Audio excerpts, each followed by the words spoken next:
Tu es la beauté.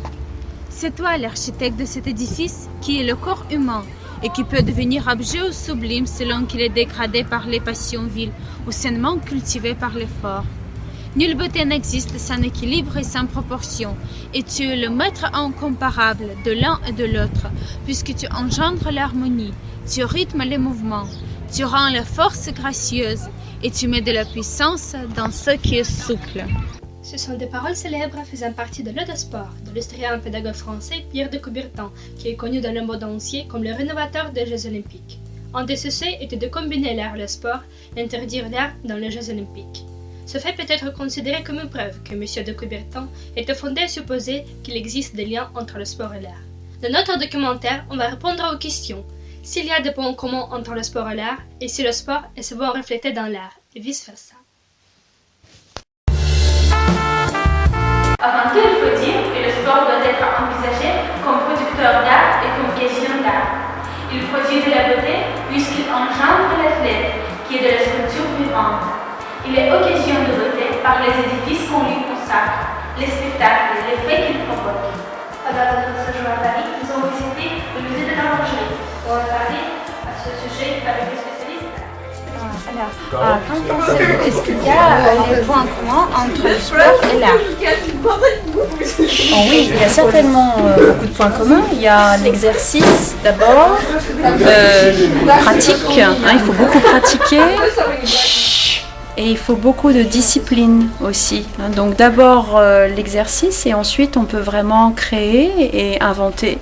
Même en football, j'imagine qu'il y a des sportifs qui inventent des choses. Pour le développement de cette idée, dans un article de l'historien français, spécialiste de la symbolique des couleurs, Michel Pastore.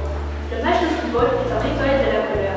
L'air flamboyant de la pelouse éclairée par des projecteurs, couleur des maillots, beauté des gestes, couleur des cordons. Le match est une expérience esthétique, une symphonie pour le corps. Au fil des siècles, le sport était représenté dans l'art, étant une source inépuisable de l'inspiration pour les artistes. Les jeux sportifs occupaient une place importante pour les Grecs. Ils sont apparus dans leurs deux premiers textes littéraires, l'Iliade et l'Odyssée. Les mouvements des sportifs sont immortalisés par les peintres sur vase et les sculpteurs. De le dire. Moi, je pensais à l'art français, mais bien sûr, dans l'art grec, eh bien, le sport est au centre de la société et de l'éducation masculine. Donc oui, je crois que ça a été au contraire, dès les origines, très réuni. J'arrive pas à trouver les mots. Le sport et l'art étaient au contraire très liés. Oui. Et je crois que les artistes allaient dans le stade pour regarder les sportifs. Et donc les sportifs incarnaient la perfection. Au XIXe siècle, le sport était l'un des sujets des impressionnistes, tels que Édouard Manet, Edgar Degas, Pierre-Auguste Renoir et Paul Cézanne.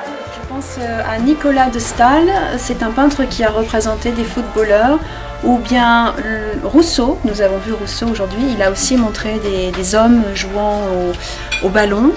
Et c'est vrai que c'est deux disciplines très différentes, c'est des deux mondes opposés. Et je sais que si le sport a été représenté, c'est aussi parce qu'il a eu une importance sociale. Le progrès technique du XXe siècle a provoqué l'apparition de nouveaux types d'art, comme la photographie et le cinéma, qui ont découvert de nouveaux moyens de refléter la réalité, notamment le sport et les sportifs.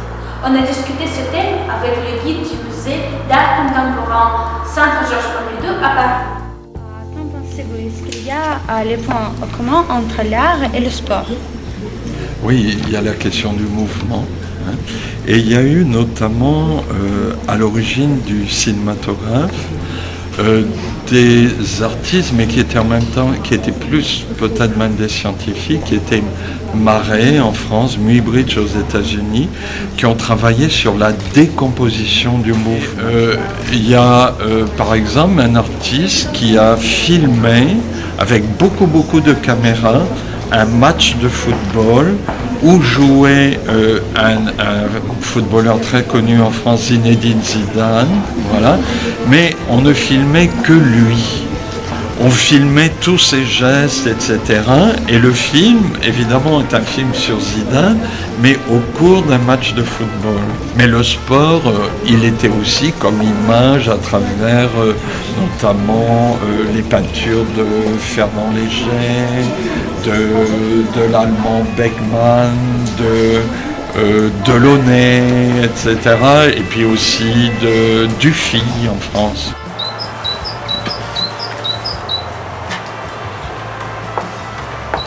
Alors, à l'aide des spécialistes des musées de Paris, on a prouvé qu'au fil des siècles, l'art reflète le sport. De plus, on a organisé des sondages et des interviews parmi les Français, des adultes et des ados, pour savoir si selon eux, il y a des liens entre ces deux domaines. Mais je pense que le sport est un outil de l'art. La danse classique c'est assez difficile parce que ça sollicite beaucoup de muscles et que ça peut faire très mal, surtout quand tu fais des pointes. Mais d'un autre côté c'est aussi de l'art parce que c'est très beau. Voilà. Mais surtout les gens vont à l'opéra pas pour regarder du sport mais pour regarder de l'art plutôt. Donc, à ton avis, le ballet c'est plutôt l'art ou bien le sport? Plutôt l'art, mais dans lequel on utilise du sport. Entre le sport et l'art existe dans le ballet, qui est une synthèse de ces domaines, ainsi que dans le patinage artistique, la danse, la gymnastique plastique et le cirque. Cela mérite d'être souligné que malgré les stéréotypes que l'art et le sport se sont de mondes opposés, nous avons trouvé le lien entre eux. Искусство и спорт сегодня очень тесно идут друг к другу, за руку, под руку. И тому пример, наверное, самый простой, что любой артист балета, занимаясь у балетного станка, обязательно ходит в тренажерный зал. Ну, конечно же, спорт и искусство это такие, знаете, наверное, большие-большие братья или сестры, но неразрывные понятия. Я думаю, что искусство и спорт это абсолютно параллельно и иногда переплетающиеся, идущие рядом с собой вместе, одно, в общем, это клубок. En conclusion, on voudrait citer un philosophe de la Grèce antique, Platon. L'éducation n'est pas autre chose que l'art de conduire les enfants vers la droite raison. Son devoir est de fortifier le corps autant qu'il se peut et de mener l'art à son plus haut degré de perfection.